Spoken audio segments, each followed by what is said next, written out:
oba oyagala oba toyagala ojja kgenda.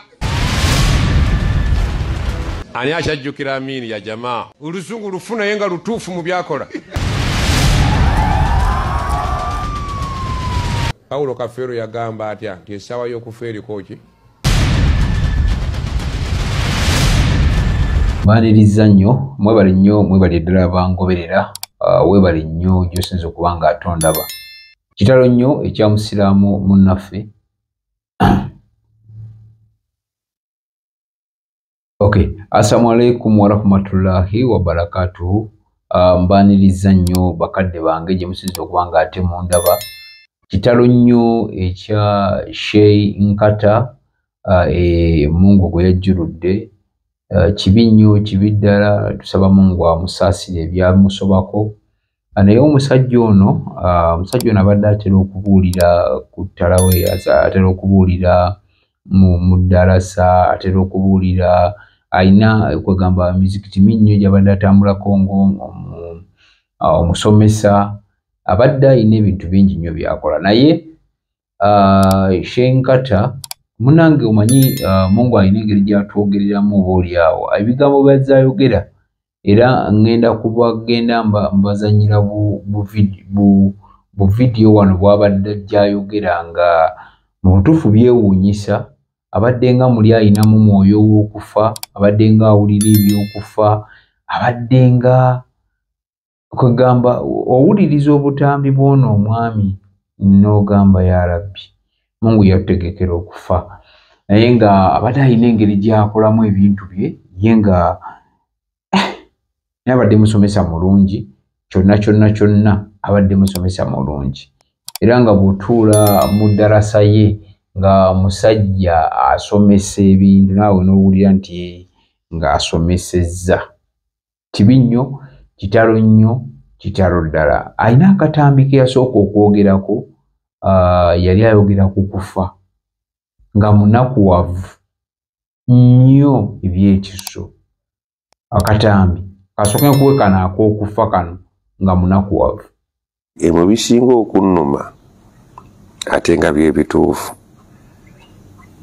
kubuuza bbanga ly'onoomala n'ojja wano ng'obuuza omwezi gumu naye nga gw'olowooza n'oyiwa bbulooka nga bakulaba, mataafu gundi musenyu bakulaba, naye abamanyi kalendayo nabaga nti kati onaamenya Allah yasukkuluma mala kunuma okuti lwekuyitako oyimiridde bwe bazimba. Naye ng'ebitiiyo bye basimisa omusingi kwe kugenda okuva ebikutiya. Onalowooza akyali wano nti Allah yayawukana subhana, akola nnyo naye agenda ku Lwakuna. Olwo Mande oli awo bagamba naffe asiiba emmotoka zisomba mutava ku site.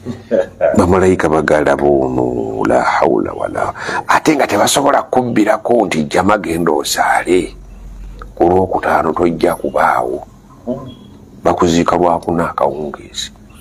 Subhanallah. Allah n'akitulekamu n'agamba nti ya ayuha alladhina amantu mba bakkiriza ttaqullaha mwe mutye Allah buli kadde, walitanzuru nafsu ma qaddamati. Bwe tunuulya ky'otuleetera nkya enju n'ojja nayo. Yimirira nno ku nnyumba zimbe. Ne bagamba nti omusajja abadde tusiiba naye ate talwadde na kulwala. Ani yabagamba nti buli afa amala kulwala? Eyo ndowooza yammwe, si nkola ya Allah. Atwalira abantu mu tulo abalabye TV nabbosa nga bamumazeeko ne bebaka nga buli balamu. Allahu yatawaffa al-anfusa hina mautiha wallati lam tamut fi manamiha. Mulimu benzitira mu tulo nga bebase balamu. Sibagambangako nti nti buli bwentwala amala kugwa ku ndiri. Eyo ndowooza yammwe. Nze buli muntu mutwalira ku deeti. Kalenda weggwerako la yastakhiruna saatan wa la yastaqdimun. Tebakukeereye budde nga butuuse. Tebakukeereye ate tebakutwala nga tebunnatuuka. Bo bali ku mulimu. Ebigambo nga obiwulidde, ako ke katambi ka Sheikh Nkata. Ako nga yeeraliikirira okufa Abadde alina ebigambo byayogera n'ogamba ye kugamba bulwadde mu ddarasa bulwadde wakuŋŋaanirwa abantu buli wabadde ng'alina ebigambo byayogera yalabbi n'ogamba ng'alinga alina ng'alinga aliko malayika emwogererako. Kibi nnyo, kibi ddala tufiirwa abasajja ab'amaanyi, tufiirwa abasajja eggwanga nga litandise okubategeera, tufiirwa abasajja abantu, abaana baffe, baganda baffe, ffe kennyini nga tutandise okutegeera abantu abo olw'ensonga bagezezaako okugaziya obusiraamu nga bagezaako okubeera nga batubuulira biki ebitambula mu duniya. Inna lillahi wa inna ilaihi rajiuna. Mungu amusaasire ebyamusobako. Kati ate waliwo kano nga alina byakkaatiriza ng'akugamba nti naawe ojja kufa, naawe ojja kgenda. Kawulirize nako. Oba oyagala oba toyagala ojja kgenda. Wangala ng'omanyi ebyo ebibanja by'olimu n'owetaawe wakaawo n'ogenda n'otula mu ntebe n'olya by'olidde, wajja kubaawo abalala abasulawo ng'ate si baana bo yadde bazzukulu bo. Ng'ensi yasulwamu dda, wayinza n'okuba esamba y'ebikajjo. Ani akyajjukira amiini ya jamaa? Olusungu lufu naye nga lutuufu mu byakola. Aboogera olulamu batukolera ebifu. Aboogera olufu baakola ebiramu. Lumu muganda wange enjuki zaakola olukuŋŋaana ku muti. Kera okunyumiza abantu kasitoola ako. Zonna ebbendo seeka lyonna lyatwala. Enjuki za Uganda zaafuna omuti omunene ne zikola meeting parliament nga zaagala okwekolera amateeka. Ne zimalako omwezi mulamba. Ziteesa, zirwana, zeekuba obutebe nga ba MP.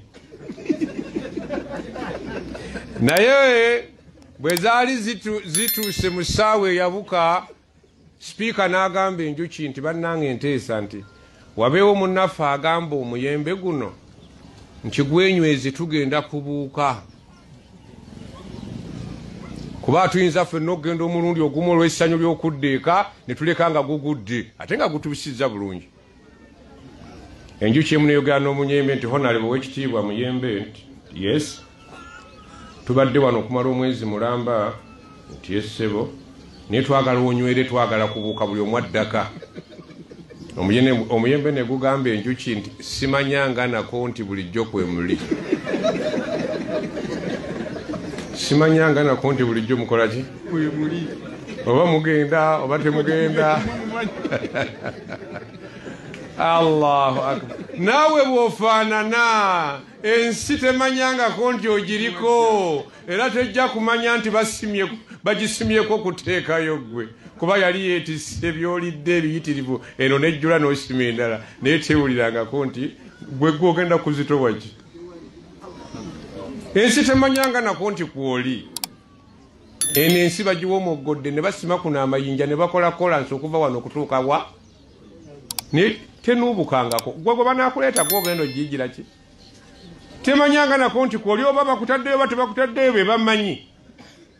Mungu amusaasire ebyamusobako Sheikh Nkata, naye nga byebyo ebimu ku bigambo bye bikwasaamuko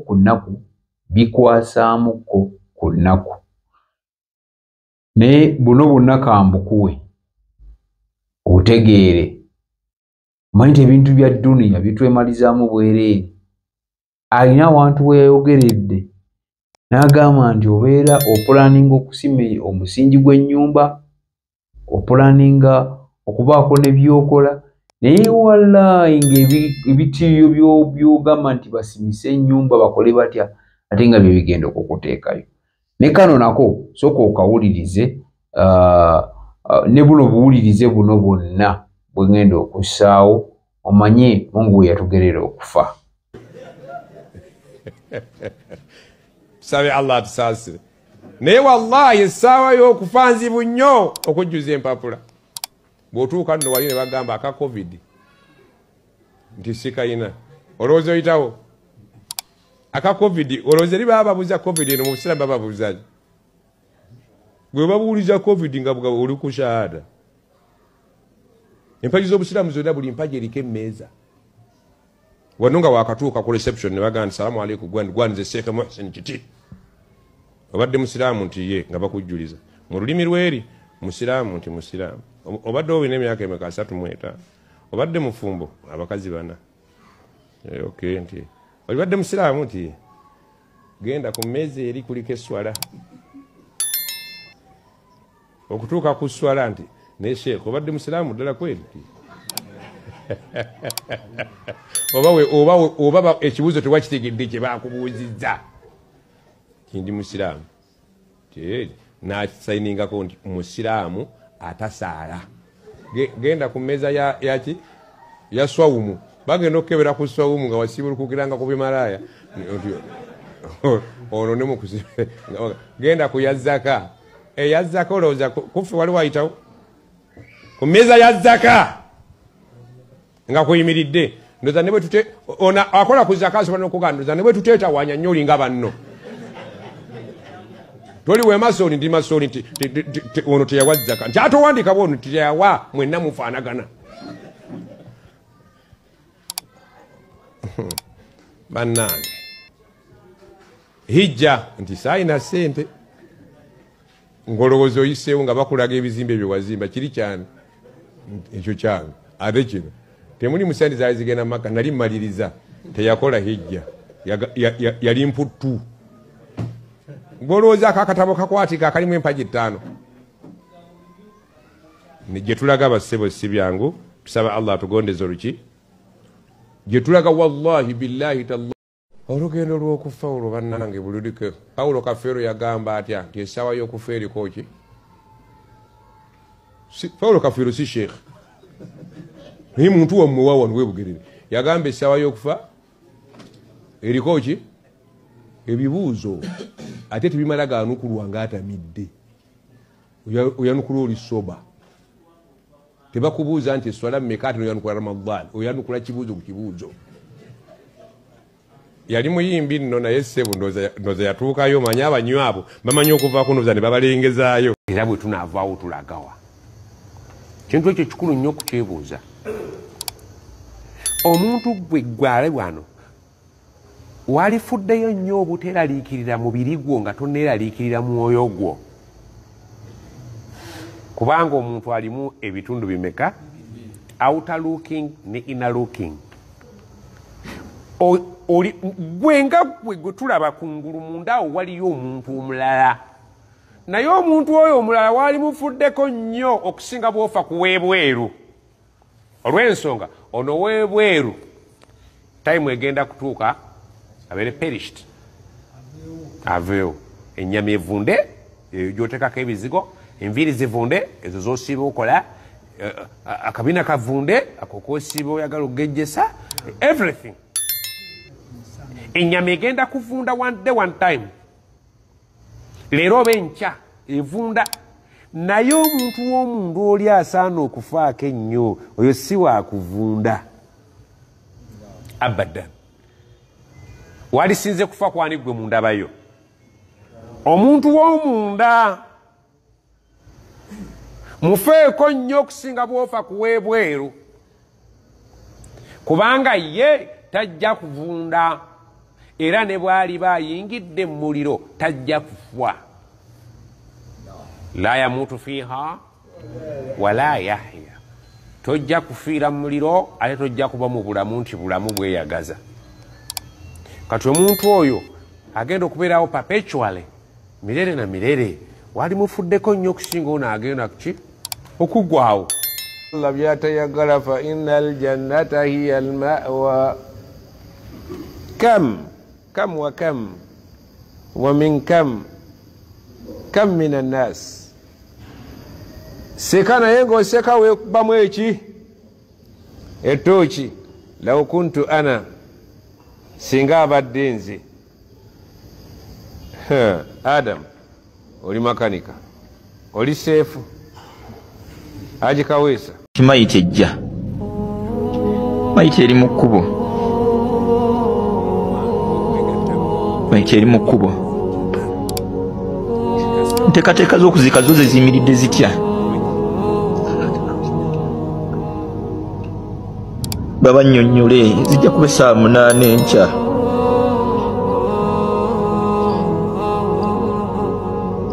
Saa 8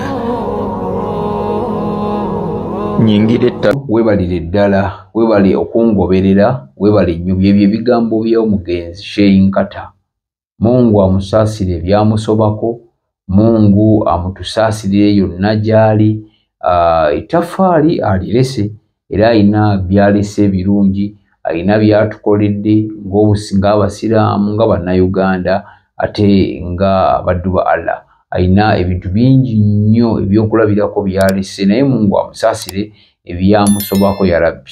Naye nga njagala obbeerekereza just mbadde mbayitiramuko ku butambi bwa Sheikh Nkata bambi ababadde batamugoberera, ababadde bamuwulira obuwulizi, ababaddeyo alina ebintu bingi by'adayogera mu bulamu obwa bulijjo.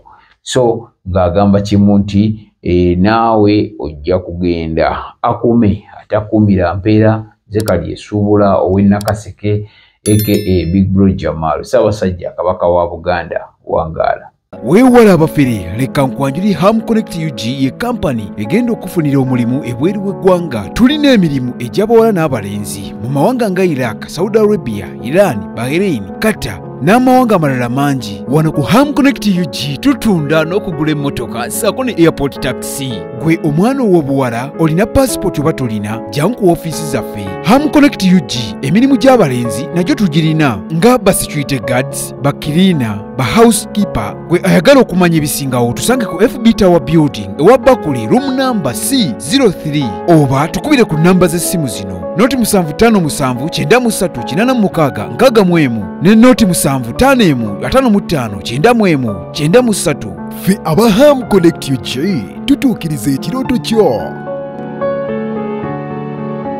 Tekyabadaza ku Masaka Road, Chiwawo ku Mityana Road, Busunjo, Baka, Mende Kohima Road, Bombo Road, Gayaza Busiika, Gayaza Kayunga n'okwetulula Mukono yonna saako mu bitundu bya Uganda eby'enjawulo. Basoloza amayumba g'abapangisa era nga bazimba n'okuwa pulaani z'amayumba. Senjale be bokka abakulaakulanya omuntu wa wansi n'okumuzzaamu essuubi.